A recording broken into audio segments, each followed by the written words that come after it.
Баршаңызға сәлем. Бүгін осындай игрушканың шаблонын өздеріңіз жасап үйренесіздер. Звездочка ретінде бұл шаблондар бізде алдыңғы жылы хит болды. Елочкаға іліп қоюға, ішіне көптеген конфеткалар салып қоюға, игрушечка мелкий салып қоюға, шыршаға іліп қоюға болады. Мінекей осындай результат болды. Мінекей осының шаблонын сіздерге қазір тастап кетемін YouTube каналымның астында ссылкада. Және келесі менің подписчиктеріме, YouTube подписчиктеріме осы гипстің жасалу мастер-классын бесплатно көрсететін боламын. Сол себепті міндетті түрде подписка жасауды ұмытпаңыздар. Мінекей PicsArt программасын ашасыздар. Бұл жерде сіздерге бесплатно тастап кеткен шаблонын жүктеп аласыз. Содан кейін добавить фото деп осыны қойып, содан кейін рисовать, добавить фото деп өзіңіз Google-ға жүктеп, Google-дан алып, тағы бір жерден ұнаған фонды жүктеп қоясыз ғой, соны таңдап аласыз. Мысалға галереяма мен сақтап қойған, осыны таңдап көк фонды.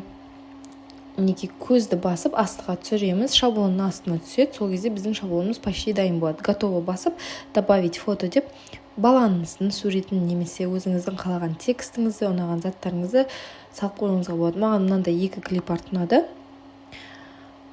Екі суретте оң болып түсу үшін біреуін астыға, біреуін үстіге қылып қаратып қойып қоясыздар.